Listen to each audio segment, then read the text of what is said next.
Well, Southeastern Louisiana comes in winning their last 2 games. And then Lamar, I mean, haven't had really a strong first half in the past couple of games, but have proven themselves in the second half, shown like this is the Lamar team you usually see. So if both teams come out strong at the start, it should be a good matchup. At the end of the first half, Lamar is trailing 27-0. However, defense is looking solid in the red zone, and offense had one really good drive. Unfortunately, it ended in a blocked field goal, so hopefully in the second half, offense can find that first spark. Lamar has forced 14 turnovers from South Alabama, and I'll expect to see a lot more of that because that's just how Lamar plays. They're really good on defense, really good at getting their steals, especially like Chastity Bars, who we said earlier matched her season high of 191 steals. I mean, that's an incredible feat to have. And I think a good thing for the Astros is their bullpen is solid.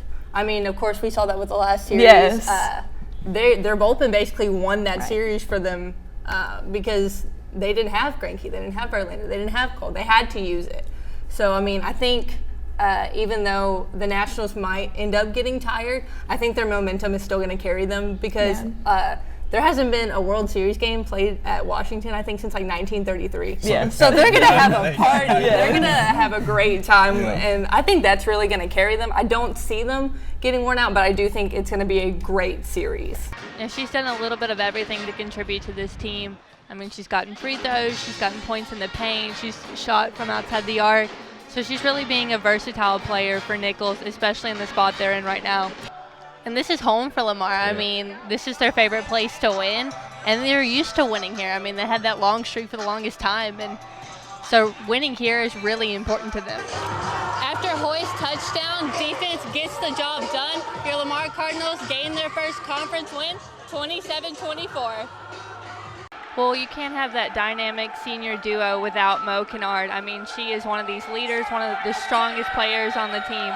If she can get those threes going, she is fantastic. And on the other side, Sterling, her and Kennard are respectively ranked 1 and 2 in long-range shooting in the Southland. So we'll see how those players go up against each other. Yeah, especially with as big of a lead they have, they're still going to play very aggressive defense. I mean, that's what Lamar is known for. And their quick footwork and athleticism really helps them do that. And Southeastern Louisiana hasn't just been able to catch up with Lamar yet.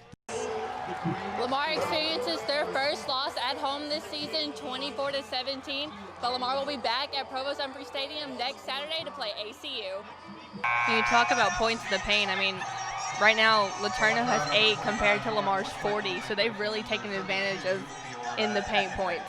Early as it is right now, you can't really tell. I mean, a lot of people counted San Antonio out last year, and they brought the number 2 team to a Game 7. I mean, of course, they're always going to make playoffs. Yeah, always. Exactly. And I think no matter the age or anything, I love being called a fundamentalist because that's exactly what San Antonio is. They have the fundamentals, and I think as long as you have that, they're going to make the playoffs, and I think they're going to do relatively well every year. And it was great to hear from her and get to talk to her a little bit about her journey through Lamar. And starting from high school, I mean, she got offers from teams like A&M, and then they retracted the offer, and then she was able to go out and beat that team. So it was really great to hear that from her. Well, like you said, this is the best against the best. I mean, Chastity Barrios leads the Southland Conference in scoring with 20 points, and then Chastity Bars leads the Southland in assists and steals with 6.2 per game. So it'll be great to see how both of them match up in today's game. Defense and offense have both struggled here in the second quarter, but hopefully during halftime they can regroup and come back stronger in the second half. And like you said, Chastity Bars didn't come out and do what she wanted to do, but it's allowed these bench players to come in and make their name known and get that experience and be able to put up points for Lamar and help their team.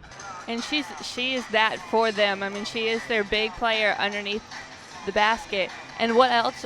Another thing she's done well is get her hands on Lamar's basketballs and making it harder for them to shoot inside the paint, which they're great at, especially here in the Montaigne. I think LSU has such a wonderful, well put together team that Joe Burrow would have to have one of the worst games of his career for that to kind of affect it. And like you said, I mean, Jalen Hurts doesn't have the team that Joe Burrow does, and he's working with what he has. and I think he's done a fantastic job, but I think Joe Burrow would have to completely fall apart. It usually doesn't surprise me, but since how they've been playing their last couple of games, how strong Lamar came out the gate, that really surprised me. I mean, that's what they're used to doing, Right. but they haven't been able to do that so far in Southland Conference play, so it's good to see them do that now. And it hasn't been really just one or two players. I mean, it's been a whole team affair. They've each gotten the point from outside the arc, so they've really done a great job of playing team ball. Final score here in College Station, A&M 62, Lamar 3. Lamar's defense had a great couple of forced turnovers, and offense had a great couple of good drives. However, it just wasn't Lamar's day today.